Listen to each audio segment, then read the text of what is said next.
Before we get started, just wanted to, say during this 5-game stretch, just can't say how much we appreciate the support from everybody.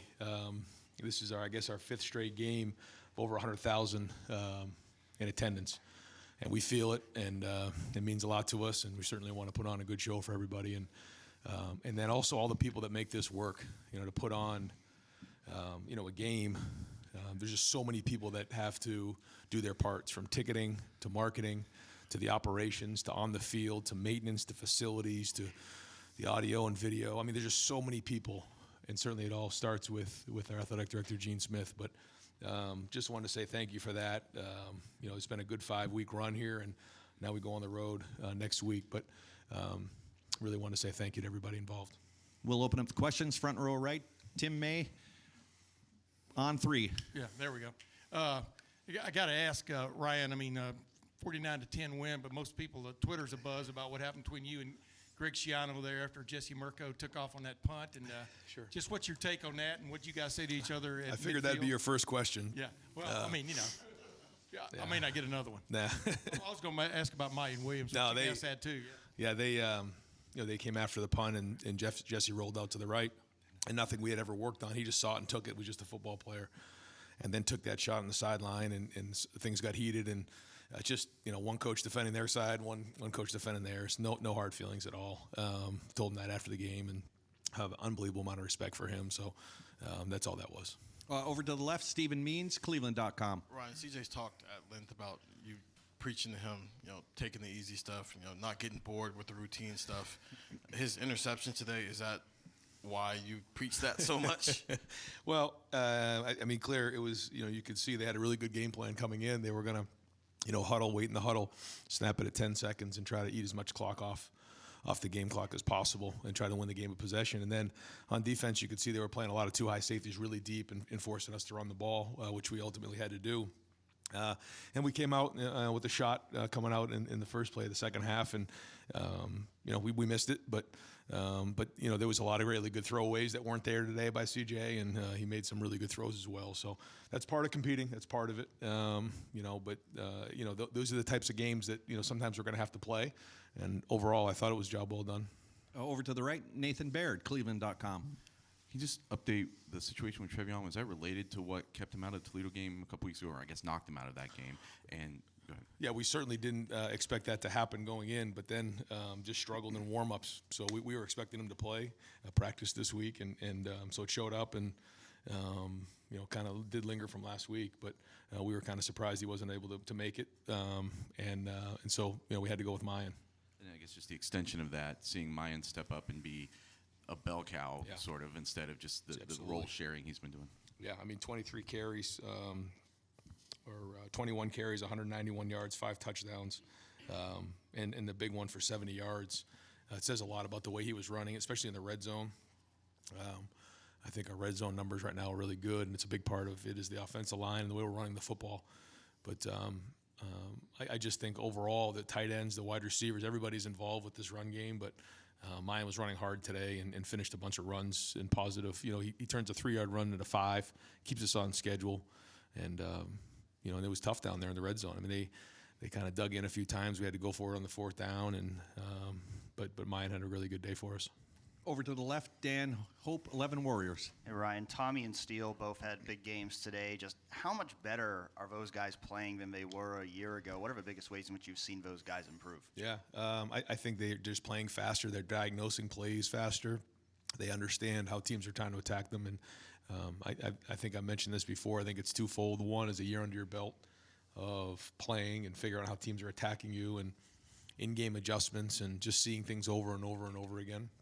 You think about some of the best linebackers that we've had here in the last few years. It's usually guys who have played and seen things. You can flash when you're athletic, but it's the diagnosing of plays and understand how teams are trying to really come after you. But then also I think they feel comfortable in the scheme. I think they really have a good relationship with Jim Knowles, who they meet with every day. He's their position coach, and so I think he gives them really good perspective on how he fits into the run, but also in the pass game, and that's huge. You can just see it. I think they're playing that way. You can just kind of feel it when you're on the sideline. I'm sure that, from your point of view, you see the same thing. Over to the right, Joey Kaufman, Columbus Dispatch. Ryan, just a couple other personnel matters. Tanner McAllister came out of the game in the second quarter. Just what's his status and as far as Cam Brown too? Yeah, I don't really have much of an update right now on Tanner. We'll kind of evaluate him later today and tomorrow and kind of see where that's at. And then, Cam, we're trying to get back as soon as we can.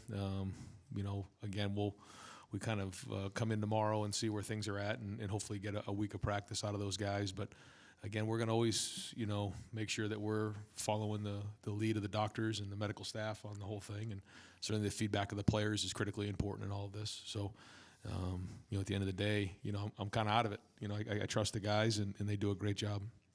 Second row left, Cameron Teague Robinson, The Athletic.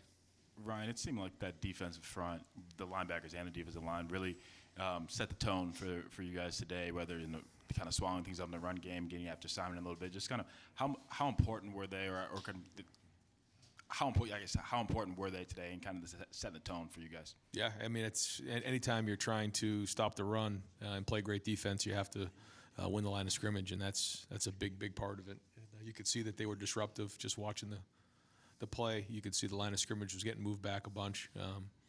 But they did some good things too. But overall, I thought our guys had a good feel for it and a good edge. And so, now we got to keep building on it, go on the road next week. And but I think you're starting to see a rhythm with those guys up there in terms of rotation and the way that they're playing. It's starting to become a body of work, which is important. Over to the right, Bill Rabinowitz, Columbus Dispatch.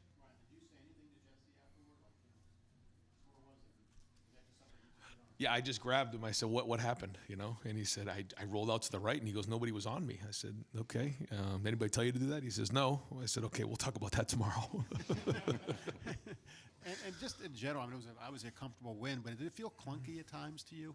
I think it has to do with the way that, the way that they kind of went into the game, playing a lot of too high coverage, saying, all right, you're either going to run it for 5, and we're good with that, or you're going to have to take the throws underneath. And then on offense, running it, huddling, running 30 seconds off the clock every play and snapping inside of 10 seconds. So, what happens with that is on offense, we end up with 59 total plays. They ended up with 56. So just not a lot of football there. And even at the end, in that fourth quarter, we're just kind of running out the clock and moving on. But, still, 49-10, it's still a heck of a day. But in those type of games, you have to you're proud of the win, and it's hard to get style points when you're playing in that style of a game. And I think the one thing about our team is they're good with that. You talk to the guys on defense, they love it, but, the guys on offense, it's not always the best, but they understand that winning's the most important thing. And if you start to get selfish or undisciplined, you can put yourself at risk in a hurry. And our guys know that it's important to make sure that we win, and we have to win different ways. Over to the left, Rob Aller, Columbus Dispatch. Ryan, you just kind of said it. Your offense, or at least your passing game's clunky, but you still score 49 points despite them playing you the right way. How do you stop you if you were on the other side? Is this the way to do it, or?